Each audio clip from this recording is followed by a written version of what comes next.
Welcome into another edition of Gaughan Racing. I'm Jeff Motley from Las Vegas Motor Speedway. A little bit different for you this week. We have two guest hosts this week. Brendan is actually off running the Baja 1000, and only an hour and a half before the show, he texts and says, I've lost my voice too. So guess what? We have Vinny Magliulo, who is in charge of the sports book for Gaughan Gaming, and we have host of Sports by the Book, Alex White, also a third-generation sports analyst with us here, sports betting analyst with us. So first off, Vinny, Alex, thank you guys for pinch hitting here at the last moment. I really, really appreciate having you in here. Well, appreciate it, Jeff. I always enjoy being with you. And listen, you know, we're a team here at the South Point. We make it work, buddy, whatever it takes. Well, and that's the great thing about being here at the South Point. Actually, we're here, and we record this show on Thursday mornings for those listening on Sirius XM. So we're right behind us. We have all the betting action on March Madness, the NCAA tournament. So it's definitely hopping down here.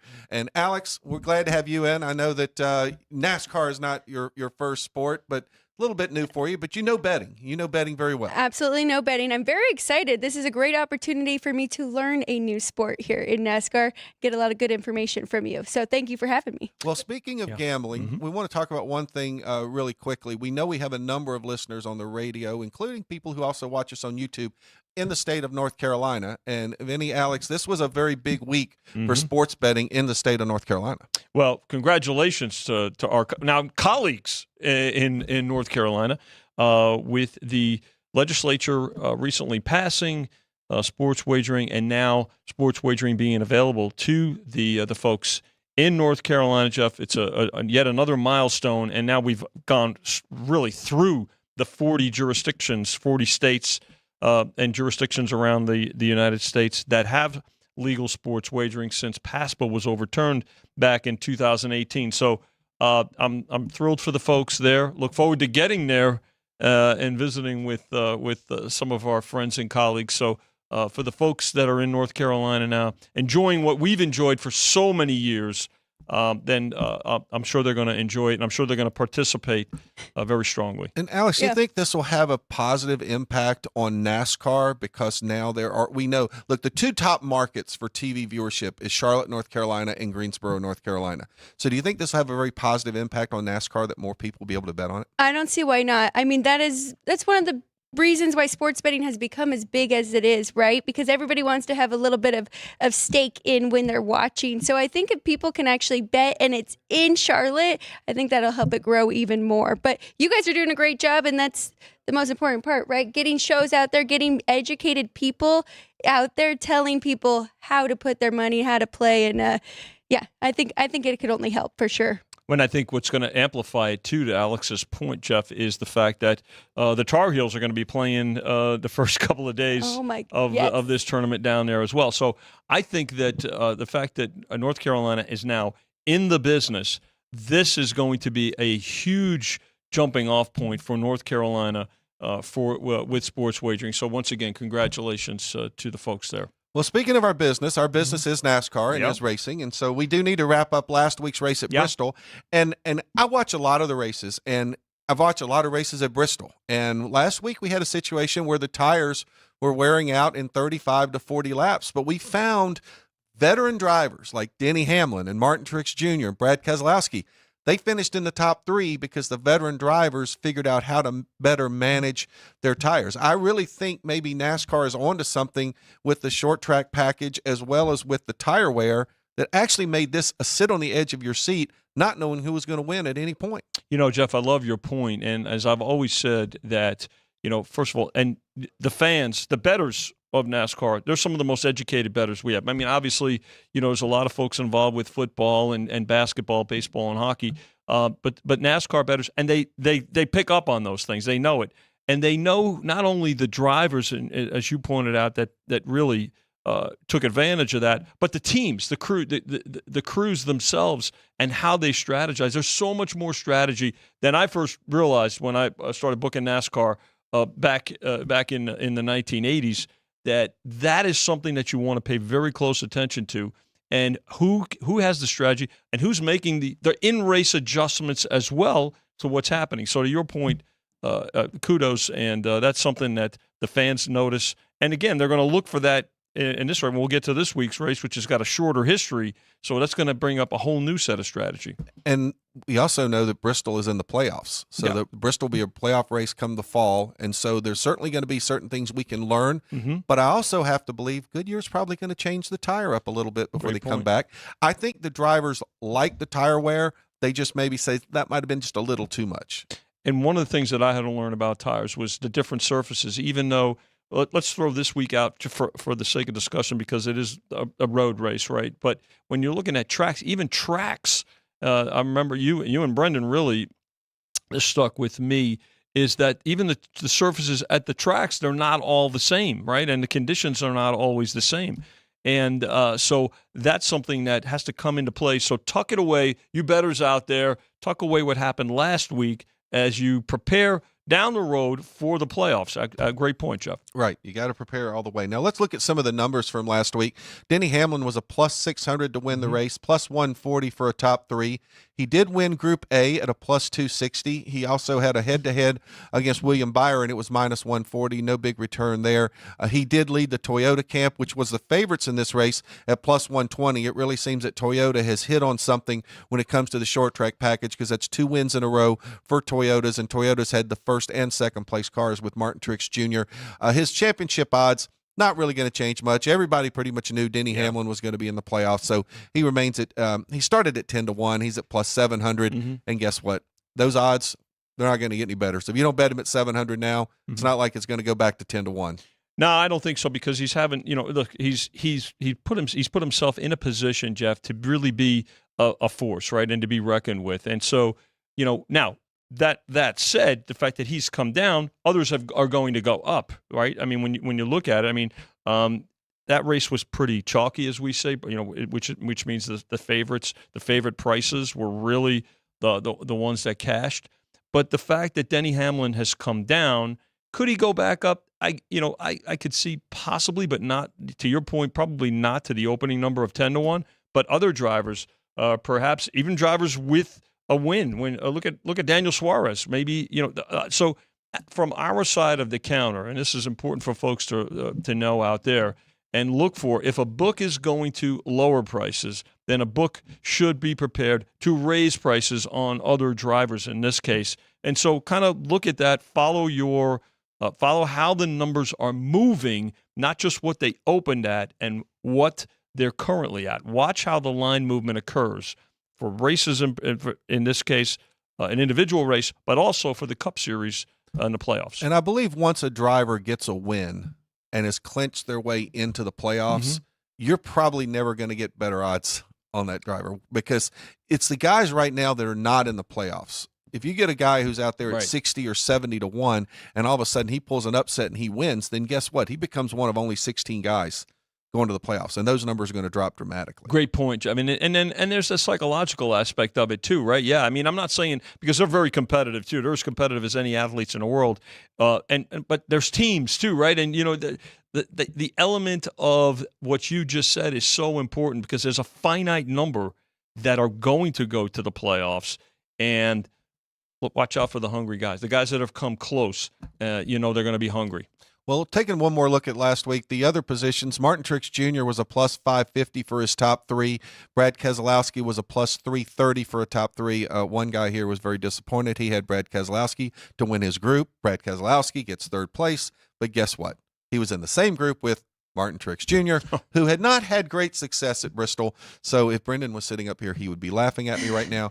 But one thing that we really did talk up a lot last week was the success of the Toyotas on the short track, which I mentioned.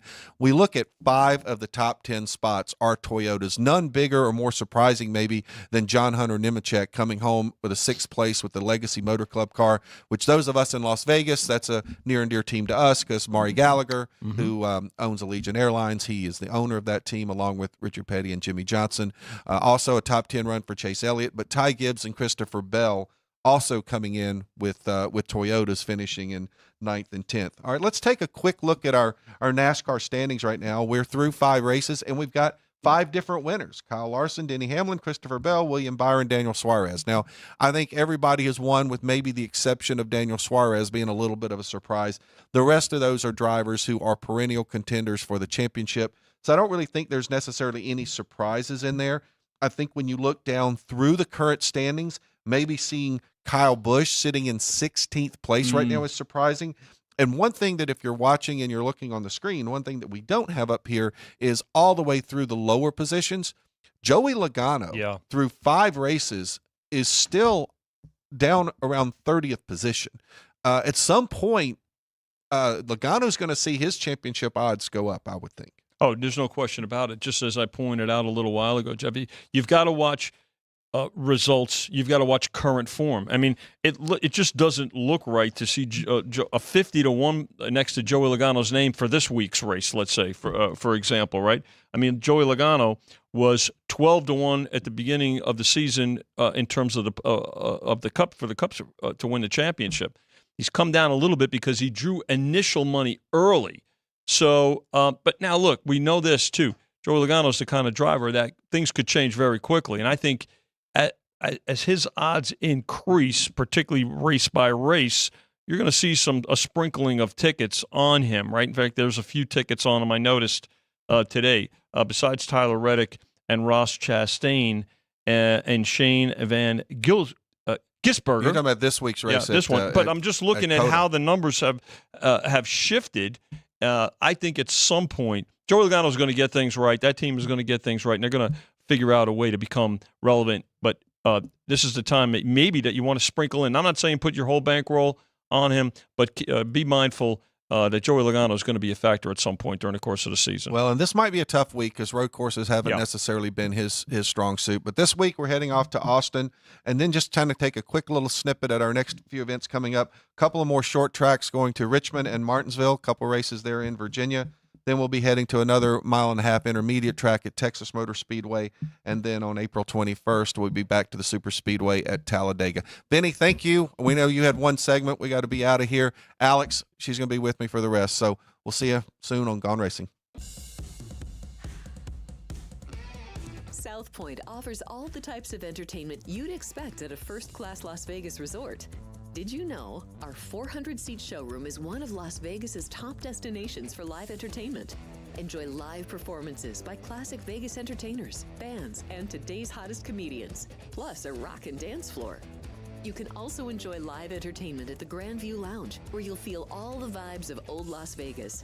Enjoy the music, and if you love to laugh, don't miss The Dirty at 12:30, our very own free comedy show, every Friday night at 12:30 a.m. in the Grand View Lounge. The Dirty is 100% free, so arrive early. Go to southpointcasino.com or call the box office at 77136 for today's performances at the showroom and the Grand View Lounge. When you're ready for your favorite cocktail, stop in and unwind at one of our 7 specialty lounges. There's a bar around every corner, because you're in Vegas, baby. South Point Casino has plenty of attractions for the whole family. Catch a movie. Our 16-screen movie theater includes 2 XD Extreme screens for the ultimate in viewing, sound, and luxury. After the show, treat the family to a variety of treats at our old-fashioned ice cream parlor, Kate's Corner. We scoop up a variety of creamy concoctions, including smoothies, hand-dipped cones, milkshakes, malts, sodas, and sundaes. At Kate's, there's something for everyone. And if you've still got time to spare, our bowling center might be right up your alley. Voted Best of Las Vegas, it's a great place for friends and family fun. 64 lanes, a pro shop, snack bar, and arcade. And while the kids are bowling, you can play slots and sip on a drink in the Alley Cat Lounge while overlooking the lanes. For our more serious and professional bowlers, the South Point is also home to a separate tournament bowling plaza.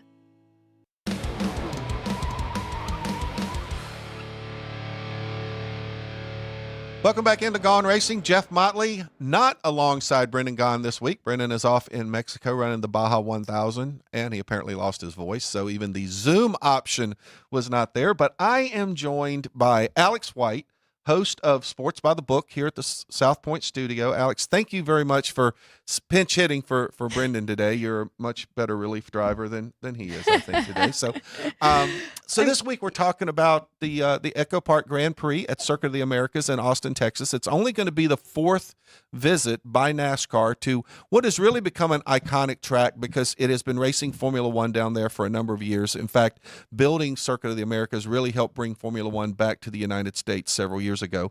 NASCAR expanded down there. This is, again, like I said, it's going to be the fourth race. Started there in 2021.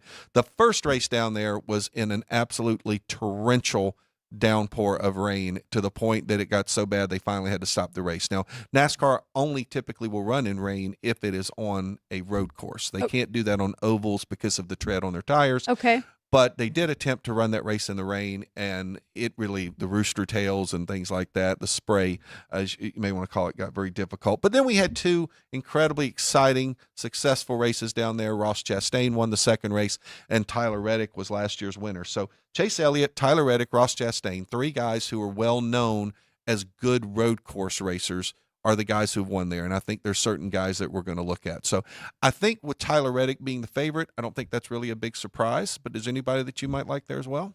Well, so how often do drivers win the next race the following year? Is that a common thing? I mean, I know they're typically better at certain races or certain courses, right?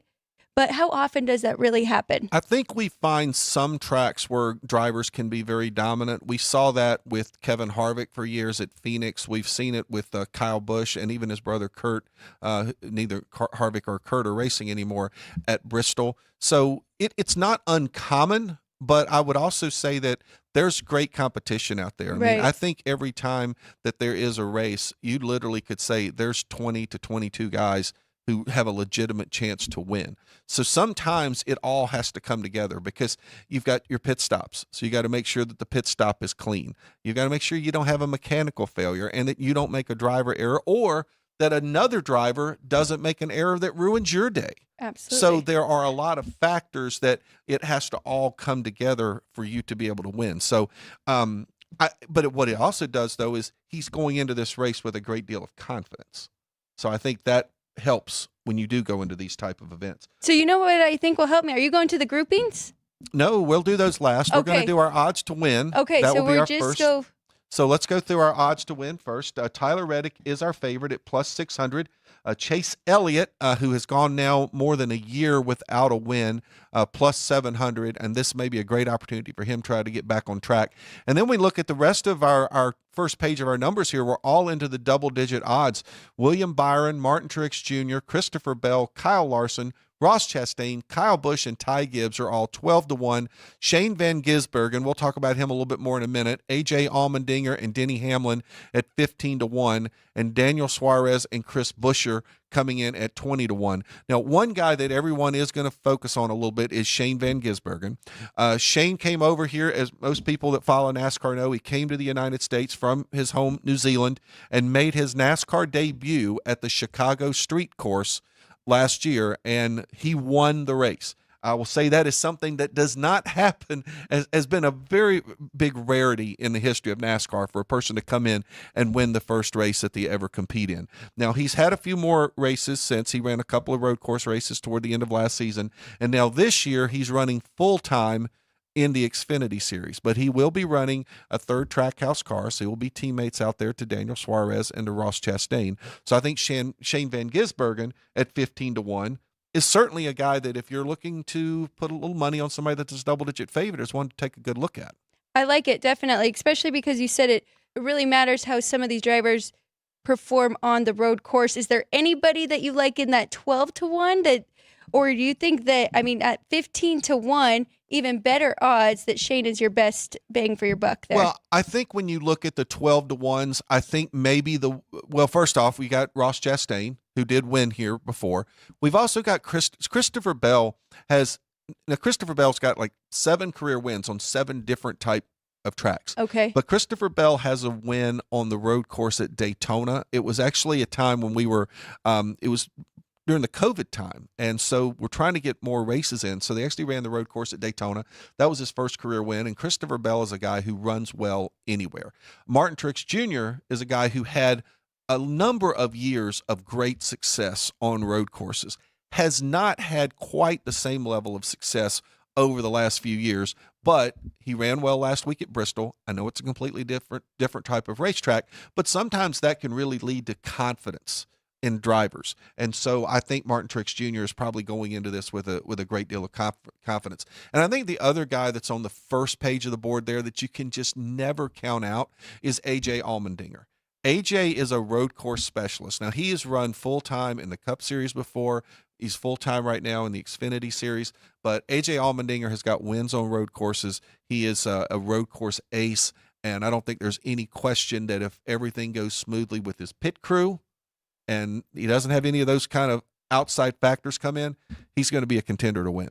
Oh, Jeff, that just made it very tough. I don't know which one I like the most out of all those breakdowns you just gave me. Well, and I think part of it is you say, okay, we can figure out why these certain guys can win. But when you think about it, and granted, I'm not necessarily advocating for you to go out there and just bet on a bunch of guys, but when you got a lot of guys at 12 to 1 and 15 to 1, you can bet multiple guys, and if you win, you're going to win. Now, understand, obviously, on Reddick and Elliott, the numbers are smaller. All right, let's take a look at some of our longer odds. Michael McDowell, who had a win last year on the road course at Indianapolis, along with Alex Bowman, coming in at 20 to 1. Austin Cindric is 25 to 1. And then we've got our long shots: Joey Logano, Ryan Blaney, Chase Briscoe, Kamu Kobayashi, all at 50 to 1. Brad Keselowski, Las Vegas's Noah Gragson, Todd Gilliland, Justin Haley, Eric Jones, Bubba Wallace, all at 100 to 1. And then we have a field bet, and these odds courtesy of the South Point Hotel Casino, a field bet at 20 to 1. One interesting name I think out there is our defending NASCAR champion, Ryan Blaney. He also has a win on the road course at Charlotte on the Roval. So he is a former road course winner and a reigning NASCAR champion at 50 to 1. So if I'm looking at somebody that it might be like, well, I want to throw a couple bucks down. Right. I think that's a guy I would like to take a look at. Definitely. What do you think about Joey Logano? You were talking about him getting a win soon. Is he not great on road courses? I don't think road courses are probably his strongest suit. Certainly Joey is a guy who can run well anywhere. I would certainly put Blaney probably a little bit above Logano there in the 50 to 1. So if I had to pick between those two, I certainly like Blaney there. Joey will do okay, but I just don't think this is what Joey is best suited for. Joey on a short track, Joey on an intermediate track, and Joey at Daytona and Talladega, his numbers are never going to look like that. But obviously road courses, there's a little bit different for him. All right, let's move along and take a look at our top threes. Now, those will be obviously a little bit lesser odds than we see on the odds to win, but Tyler Reddick obviously comes in there as our top guy, plus 125.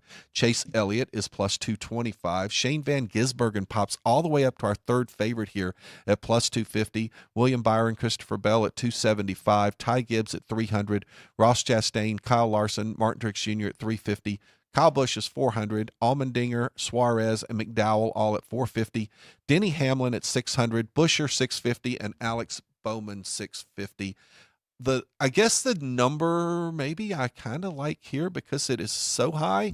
Denny Hamlin at plus 600. Now, Denny is not necessarily known as a road course ace, but Denny has had some very strong runs at the road course. In fact, a couple of years ago, Denny is winning on the road course at Indianapolis. He and Chase Briscoe end up tangling, and it really kind of ruined Denny's day. But it was sort of a Denny serving notice that, hey, I may not be known for road course racing, but I'm not bad on these road courses either. So I look at a guy like Denny Hamlin at plus 600. That one kind of entices me there. Well, and you were just talking about confidence going into this race, right? He's coming off a big win. He's coming off a big win. One of the issues I think that, I think Denny would probably agree with this. Some of the issues that when Denny Hamlin has had bad days, it's because something has gone wrong off the racetrack, and meaning in the pits. Right. Whether it's the pit crew, whether it's Denny making a mistake in the pits. I mean, that team just unfortunately has kind of had that little black cloud over their head that things happen. Well, last week at Bristol, he probably had to make more pit stops than he has ever had to make in a race, including making green flag pit stops at Bristol, which is unheard of. just kind of, I mean, normally you can run 180 or to 200 laps at Bristol before you have to pit, and that's for fuel. But because the tires were wearing out so quickly, and his pit crew and everything he did on pit road was flawless. So I think in addition to the confidence that Denny carries out of that, Right. I think Denny's entire team leaves Bristol with a certain bit of confidence there. Definitely makes sense to me. So Any that you like that are even longer shots in that top 3? Well, I think probably let's take a look at our Okay. longer shots for top 3. Austin Cindric is plus 700. Kamo Kobayashi is 11-1. Ryan Blaney and Joey Logano and Chase Briscoe are all 12-1. Todd Gilliland, Noah Gregson, Justin Haley, Eric Jones, Carson Hocevar, and Brad Keselowski 25-1. Bubba Wallace is 28-1. Zane Smith, Ryan Preece, Josh Berry, and Austin Dillon at 40-1. And I think maybe if there's one guy I come back to a little bit there is what I talked about on the odds to win is Ryan Blaney. I thought the same thing. Sitting there at 12-1 just to finish in the top 3. Yeah, and I think when you look at that number, I mean, look, to try to win these races, it's hard. And, you know, Brendan and I like to talk about it sometimes. You're trying to pick somebody out of 40 to win. Well, now we're only saying you got to finish in the top 3. And you got a guy like Ryan Blaney who, you know, like I say, he's a defending NASCAR champion. He's going to be solid every week. So I definitely like a 12-1 on Ryan Blaney. Not sure if I really look through there and see anybody else that really just jumps off the page at me that I say, oh, I'm going to jump on them for a top 3. I really go back to the ones who are the favorites, if you will, from the Tyler Reddick down to maybe the Chris Buescher. And Chris Buescher is another guy who I think can really surprise some people. So let me ask you this. Are you looking more for an opportunity in the head-to-head or the groupings? We'll work head-to-heads, groupings. We're come going to get back. this? Jeff and Alex, we'll be back in just a second. We have 11 amazing restaurants featuring a wide variety for every price range and appetite. South Point's Garden Buffet has something for everyone at unbeatable prices.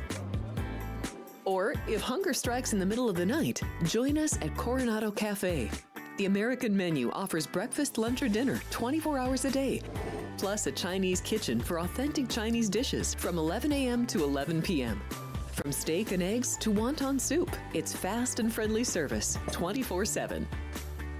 When you need a quick pick-me-up, you can find it at our state-of-the-art Starbucks just inside the main South Point entrance. Order ahead with the Starbucks app for easy mobile order pickups. Or enjoy your favorites in the relaxing dining area anytime, day or night.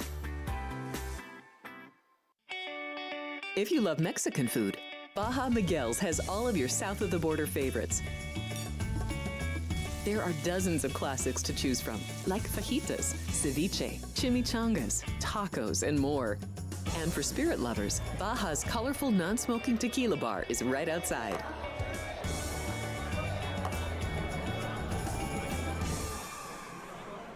Or maybe you're in the mood for seafood. Big Sur Oyster Bar has fresh seafood prepared right before your eyes. Savor freshly shucked oysters, crab legs jambalaya, shrimp and lobster. Beers on tap and a selection of fine wines are perfect to pair with your seafood favorite. Whether lunch or dinner, you'll love this fun atmosphere, located just off the casino floor. Ready to shake things up? Step back in time and treat yourself to one of the oldest restaurant chains in the country. Steak and Shake, famous for original mouth-watering steak burgers and hand-dipped milkshakes in a variety of flavors. For some old-fashioned fun, try Steak and Shake.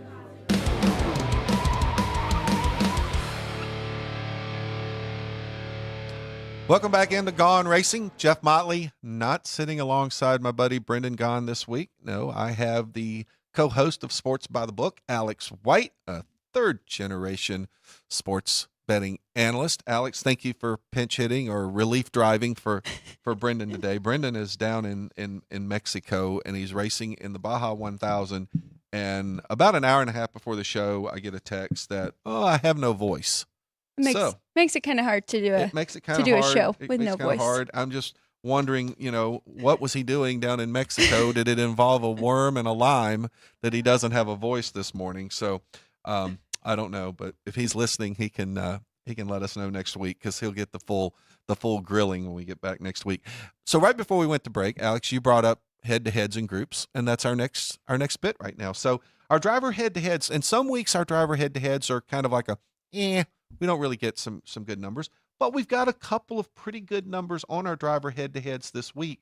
Chase Elliott is a plus 120 to Tyler Reddick's minus 140. William Byron a plus 110 to Chase Elliott's minus 130. Martin Truex Jr., a plus 110 to Chase Elliott's minus 130. The other plus 120 we've got out there is Kyle Larson is a plus 120 to A.J. Allmendinger's minus 140. The rest of them are all plus 110s. But I do find it a little bit interesting that while I know that road course racing isn't necessarily Kyle Larson's forte. Now, one thing we know about Kyle Larson is an amazing race car driver wherever he is, whatever he's driving. He can be on short tracks, big tracks, in sprint cars. I even think he could probably drag race if you put him in a dragster. He's just one of those guys who can drive anything. But when I look at these numbers out there, I see 4 different spots where he is an underdog, and he's like I said, he's plus 110 to Christopher Bell at minus 130, the plus 120 to Allmendinger, plus 110 to Van Gisbergen, who's at minus 130, and a plus 105 to a plus 110 to Ty Gibbs at minus 130. I think if you wanted to say, hey, Kyle Larson, this might be the road course for him to break out. I know these aren't like numbers where you're going to make tons of money, but hey, at the end of the day, it's about cashing tickets, right? Absolutely. And he's the odds-on favorite right now to win the championship, and you're getting plus money with him head-to-head. Is there any that jump out to you that you like more? I really like Larson. I think the one I like the most is probably against A.J. Allmendinger, and I think the reason I like that one, and this is no disrespect to A.J. Allmendinger, but the last few times on road courses, it seems that Allmendinger's issues have either come from the car not being as good as he is as a driver, or maybe they had an issue in the pits or something like that. Kyle Larson's team, they're pretty mistake-free. You know, this is a championship level contending team. Now, one thing we do know about road courses, we don't have nearly as many pit stops, but the pit stop strategy is very important, because a number of the racetracks that we go to, if you pit and the race is under green flag conditions, you're going to go a lap or two down. On a road course as big as Austin, it's a 20-turn massive road course, you can easily make pit stops without losing a lap to the competition. So I think you're going to see maybe the importance of pit stops is diminished a little, but I still think that Kyle Larson, being a championship team, competing against a team or a driver who's not out there every week, I kind of would say almost the same thing with Van Gisbergen too. Makes a lot of sense. It definitely does. Is there any other head-to-heads that you're looking at? Even any favorites that are small enough price that you would lay there?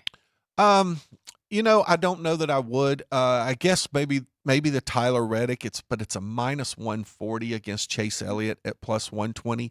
And again, because it's a minus 140. There's just no real return there. I do think Tyler Reddick has kind of established himself as sort of the guy out here in road courses right now. And I don't think, and you talked about, could he win back-to-back? If anybody can win back-to-back, it's Tyler Reddick. They have a great opportunity to win back-to-back. Okay, let's move along and let's start taking a look at our group matchups. And speaking of Tyler Reddick, he is an overwhelming favorite in Group A at a plus 195. Chase Elliott is plus 260. And then we've got some really big numbers. William Byron and Martin Truex Jr. at plus 325. I'm not surprised by Reddick being the favorite here. I'm also not totally surprised that Chase Elliott is second here. Maybe a little bit surprising on William Byron. I don't think road courses have been maybe his forte. Martin Truex Jr. is the one that intrigues me. Okay. Because we went through several years where every road course race, you knew that Martin Truex Jr. was going to be running up front, that he could either win or he was going to be contending for the win. The last couple of years, his road course program had dropped off. But then last year he went to Sonoma, which is the road course in Sonoma, and he was flawless. I mean, everything he did that day was perfect, and he absolutely spanked the field. And it was kind of like, okay, Truex has that road course mojo back. Right. So I think the hard part is I would have liked to have seen Truex drop down to Group B. Yeah. But I think being in Group A and being up against Reddick and Elliott, there's a reason he's at plus 325. I think that's a toughie. Yeah, it sounds like it, right? Especially you just told me if anybody could win back-to-back, it's Reddick. So having him in that group. Right. And I think the only thing that is redeeming is the plus 325. Yeah. I think because it is value-wise. it is right. It is a large enough number. Okay, let's take a look at our Group B. Christopher Bell comes in as the favorite here at plus 255. Shane Van Gisbergen and Kyle Larson both at plus 270, and AJ Allmendinger at plus 275. I really like Christopher Bell here. Now, if Christopher Bell was sitting here like Tyler Reddick at plus 195, I would be like, I'm not going to get much return on my value here. But he's plus 255, and the reason I like Bell here, Van Gisbergen, there's absolutely no disrespect to him. It was amazing what he was able to do in Chicago last year. But I think one of the things that really helped him in Chicago is that race was run in the rain. And I think that he has an incredible amount of experience in race cars, racing in all different types of conditions. And I think racing in the rain, him being from New Zealand, racing in New Zealand, Australia, they run a lot in the rain down there. I think that was just really tailored to him. And I think a lot of our NASCAR guys don't have that much rain experience. So I'm saying he's a terrific road course racer. But I think the fact that the track was wet was probably one of the things that helped him last year. Kyle Larson, we talked about him a little bit, has not really been the road course guy. And AJ Allmendinger, I mentioned there that I'm not confident that team is going to be really strong. I think that he, as a driver, can be terrific. I just think they have some work to do as a team. So I think the fact you can get a plus 255 on a Christopher Bell, who's won on a road course, he's proven his worth there. He's very comfortable here. I like that number on Christopher Bell. Was that number even better than his to finish top 3? Well, let's take a look. His Christopher Bell's top 3 number is a plus 275. So for plus 255, he's only got to beat 3 guys. Okay. For plus 275, he's got to beat 36 guys or 37 guys or however many. So just do the math. Yeah. Where would you rather have him? I'd rather have that plus 255 right there. Yep, exactly. So I'm in total agreement with you on that one. All right, let's take a look at Group C. Here we really kind of throw a blanket over the top 3. Ross Chastain, Kyle Busch, and Ty Gibbs are all plus 260, and Daniel Suarez at plus 290. Now, the one unknown factor in this group to me probably is Ty Gibbs. Ty is a guy who has been running better each week, but the road course racing for Ty Gibbs, I'm not sure where we stand there. Ross Chastain won here at Austin 2 years ago. Daniel Suarez 2 years ago was the winner at Sonoma. We talked about Sonoma with Truex. So Suarez, and he also grew up racing a lot of road courses around Mexico when he was growing up. So he is certainly accomplished as a road racer. And Kyle Busch is just a guy who's fast everywhere he goes. I mean, Kyle Busch, you know what you're getting with Kyle Busch. Kyle's going to be good no matter what racetrack he's on. If the car's good enough, Kyle's good enough. So those 3 guys I probably look at a little bit more, I think, because it's the plus 260. Chastain, having won there 2 years ago, I know how comfortable he is. I kind of lean Chastain here in this group. So it's tough with these groupings. I mean, they are in this order for a reason, and that favorite at the top, I mean, they're the best in that grouping, right? Or the Correct. most likely to finish ahead. Right, but Yeah. they're in that group because we don't think that they are going to finish ahead of the ones in Group A or Right. Group B. But again, a guy like Ross Chastain, who's a former winner of Yeah. this race, you get him all the way down in Group C. That's kind of why I like Ross Chastain here. And he could win the race. He absolutely He can win still the race. He has has already proven he Right. can win the race here. Like All right, let's move along to Group D. Chris Buescher is our favorite here at plus 230. Denny Hamlin is at plus 260. And then we have Michael McDowell and Austin Cindric both coming in at plus 295. And I think this is very similar where we talk about, man, guys who've got some history here. Michael McDowell won on the road course at Indianapolis last year. He is a very, very comfortable, competent road racer. But Chris Buescher, while he doesn't have a road course win, Chris Buescher, it seems every road course race is coming in second or third or fourth. So he is right there with every race. I'm not sure I see Denny Hamlin or Austin Cindric winning this group. So I think one thing that it's almost like saying is you got a plus 230 or plus 295 between Buescher and McDowell almost on a head-to-head. All right.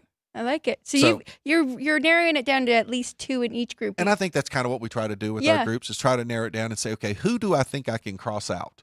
And if you can cross guys out, then you see what you've got. So I think that's probably one of the things that you have to do when you're betting groups. Because if you don't do that and you're really just seeing a hodgepodge up there, I think then it can be much more difficult. So that's what I try to do here. And to me, I'm crossing out Hamlin. I'm crossing out Cindric.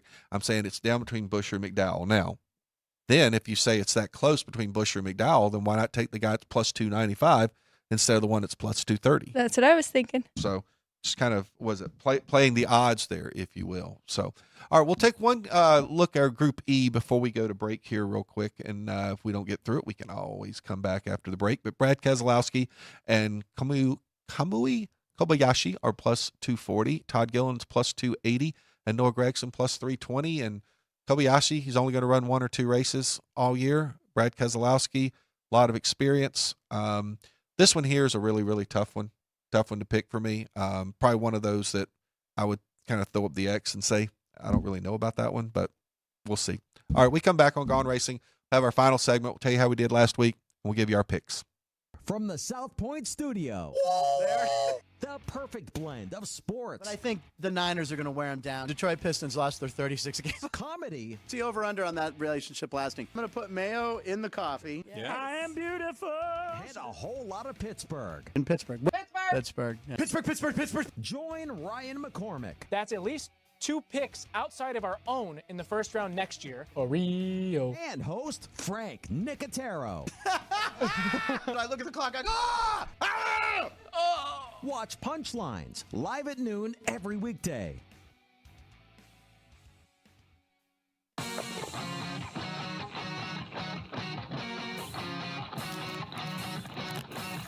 Once you've satisfied your hunger, get ready for more of the hottest casino games in Vegas. Our 24-hour, 30-table non-smoking poker room proudly hosts all the most popular poker games with a variety of betting limits. Visit the poker room for a schedule of daily tournaments. Whether you're going to hold 'em or fold 'em, the best place for poker is at South Point Casino. You'll notice that our craps tables are usually the loudest in the casino. If you've never played, join one of our free craps lessons to find out what makes this game so exciting. Check with the craps dealer for schedules and give it a roll. Bingo is also an exciting way to spend your time. We offer 7 sessions of bingo every day. Bingo! And each session includes a cash ball jackpot, 12 bingo games, a progressive double action game, and a $10,000 bonus coverall. Electronic units are available. If you haven't played bingo with us, give it a try today. Guests can also get in on the action at our one-of-a-kind Racin sportsbooks. 2 separate rooms designed to maximize your experience and comfort. Our sportsbook, with over 400 seats, puts you right in the middle of the action, 24 hours a day.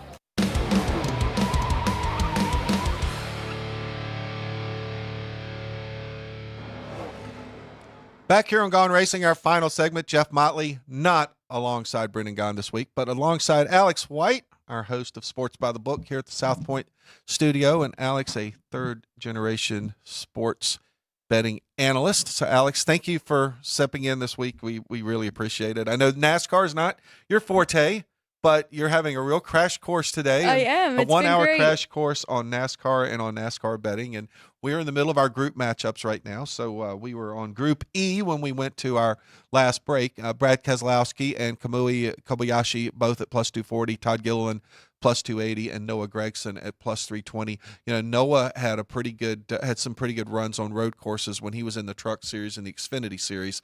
Hasn't necessarily translated yet into the Cup Series, but he really doesn't have that many races.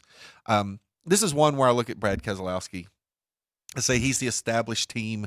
He's a full-time guy who's raced so many different racetracks. I like Keselowski here. At plus 240. It's a good number. And then our final group is our Group F. And in Group F, we have Where did my Group F go? Okay, it went off my screen. See, I get so dependent on my TV screen, and when the screen goes away, and then I got to go to the notes. So, as Brennan would like to say, we are professionally unprofessional sometimes here. Carson Hocevar is the favorite in Group F. He's a plus 240. Austin Dillon and Eric Jones both at plus 275, and Bubba Wallace at plus 285. And, sometimes I look at a group and I just kind of go, I'm throwing up the X. Not touching it. This is one of them. Don't really know where to go here. Most of those guys that are sitting there in that group, Austin Dillon would probably tell you that road course racing's not his favorite, even though he's had a couple of good runs. Carson Hocevar, he's a young kid who's really kind of coming along here. I mean, he's running for Rookie of the Year. He's probably one of those guys who doesn't know what he doesn't know, so that actually might bode well for him. Eric Jones and Bubba Wallace, competent road course racers, but I think Bubba would also be one of the first ones to Bubba used to make a joke. He would come up to Sonoma, and he would, if it was a test session or something, and somebody asked him the question, what's your favorite turn at Sonoma? And he used to be the one that I make when I leave the track, because it just wasn't really his strong suit. So I think you're probably looking at maybe because you got a rookie like Carson Hocevar here is probably the guy who might be the most comfortable here because he really, like I said, he doesn't know what he doesn't know. Right. But I think this would be a very, very tough group to handicap.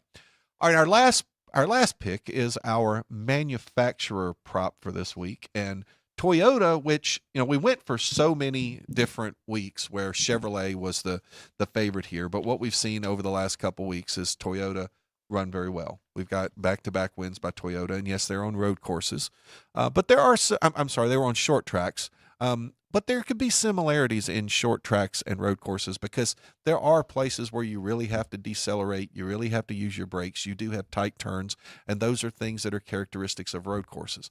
Now, one thing that's a little bit interesting about going to a place like Circuit of the Americas at COTA is there are places that you probably are going to be running speeds close to what you're going to run on the big tracks like Daytona and Talladega, and then you're going to go through turns that you're going to be like Martinsville and North Wilkesboro. So you could go anywhere from running 45 miles per hour through one turn to 180 on a straightaway. So there's a lot of variables when you get to Austin. But the one consistent that we've seen is the success of Toyota. And we know going into this race, Tyler Reddick is the favorite. He drives a Toyota. So at 120 plus 125, but then who's our second favorite? Chase Elliott. He drives a Chevrolet at plus 130. Where the really big number comes in here is Ford at plus 360. And when we look at the drivers who are racing in Fords, their odds are very, very high. But guess who does drive a Ford? Ryan Blaney. Okay. Now, honestly, I think the Ford driver who has the best chance to win this race would be Ryan Blaney. Well, he's 50-1 to win.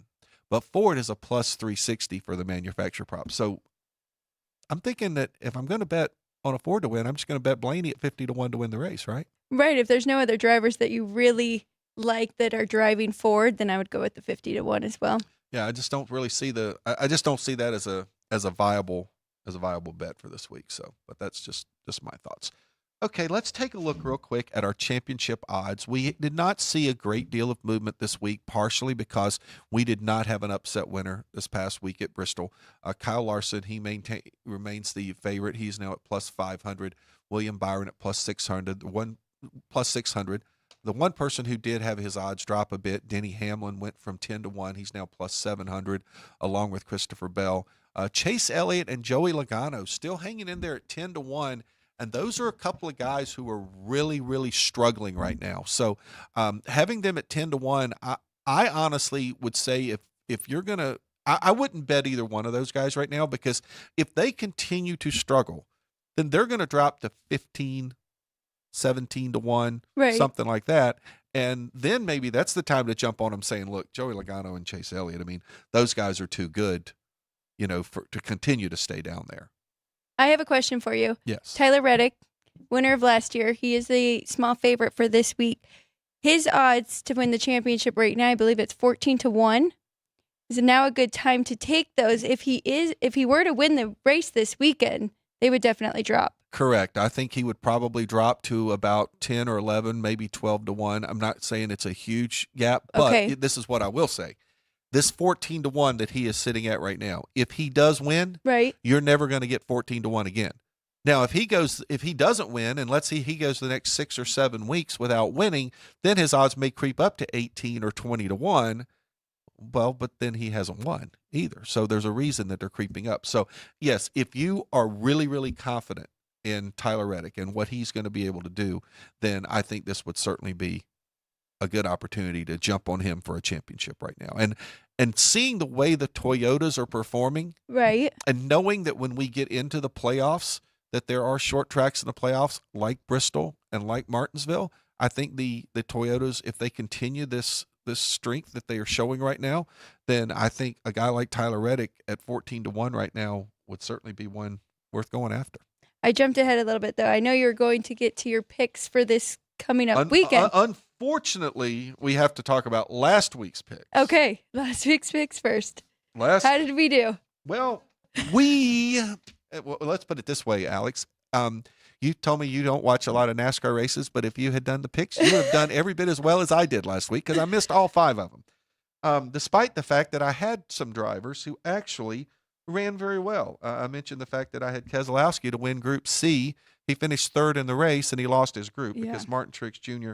Was also in his group. Tyler Reddick had a really, really good car, and Tyler Reddick gets wrecked like right at the beginning of the race. I had him for a top 3, so that did not really go well for me, although Brendan had a couple of winners last week. He had Reddick over Byron. Now, I really wish he was sitting here right now because Tyler Reddick, I don't even know if he finished in the top 30, but he beat William Byron. You have Tyler Reddick and William Byron, 2 of the top guys, 2 guys you expect to finish in the top 5, and they both finish outside the top 25 anyway, but he still gets a head-to-head there. And he also picked Toyota to win, so Denny Hamlin came home with that win for him. So that was definitely a big one for Brendan to be able to get that win there. So, and then also our pit crew last week, our pit crew got a big win because they had Denny Hamlin to win in Group A. So the Denny Hamlin Group A win was very big for our pit crew. So unfortunately, that means in the overall standings, I went from first to worst in one lone week. So Brendan has now taken over the lead. So, and with that means it is time for me to give my picks, and I have to figure out where the pit crew picks are because somewhere I thought the pit crew had given me I have them. Never mind. I do have the pit crew picks for the week. So again, we're professionally unprofessional here on Gaughan Racing. So my picks for this week, I am going with Chris Buescher to get a top 3. I love that. He's plus 650, and he's just kind of a perennial top 3 guy when it comes. So I'm going to go Chris Buescher for a top 3. I'm going one head-to-head. I'm going to take Kyle Larson at his plus 110 over A.J. Allmendinger.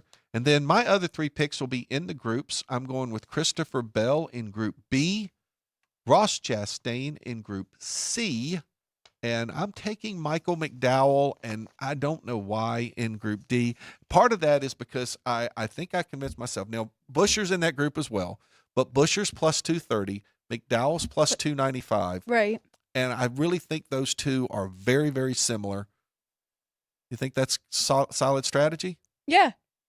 When you talked about it and we went through each group, I was with you on that one. All right. So good. I got your support. That's yes. Good. Okay. My next pick, I think I have to give the pit crew picks, and I do have those over here.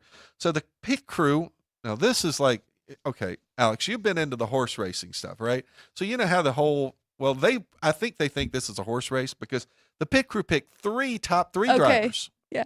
They're going Christopher Bell at plus 275 for a top 3, Daniel Suarez plus 450 for a top 3, and Ross Chastain at plus 350 for a top 3. They are also going with Kyle Larson over A.J. Allmendinger in a head-to-head, and they are going out on a limb and taking Kobayashi in Group E. Ooh. So a little bit of a different pick there, going out with Kobayashi. And then Brendan, who is in first, he did text me his picks. He can't talk, but he can text, and he can drive that buggy through the desert and over the dunes down there in Mexico. He is taking A.J. Allmendinger over Ty Gibbs in a head-to-head. He is taking Kyle Larson in a driver head-to-head over Shane Van Gisbergen. He's got a couple of top 3s as well. He's taking Kyle Busch for a top 3, He's also got Christopher Bell for a top 3. And one thing that I know that he and I just love is when we go directly head-to-head, and he is going to take Chris Buescher in Group D, where I've taken Michael McDowell in Group D. There's a part of me that if Chris Buescher could finish in the top 3 and he wins Group D, I'll take that loss because my win will be a little bit bigger than Brendan's win in that one. So we will see how those shake out. So hopefully our picks will help people win money for all of our new friends that are in North Carolina getting a chance to bet. Hopefully it will be exciting for them. So, Alex, thank you so much for setting in. We've only got about 20 seconds left, but I know it was the last minute. So thank you for joining us. Thank you. I'm going to have to jump on Kyle Larson in a head-to-head because you guys both are on that. And I think the pit crew too. Okay. Well, Plus great. 110. If Alex wins money this week, we will definitely tell you when we come back next week. Okay, next week, Brendan will be back in the chair if he's talking. We'll be breaking down Austin, and then we'll be looking to head to our next race in Richmond. We'll see you next week on Gaughan Racing.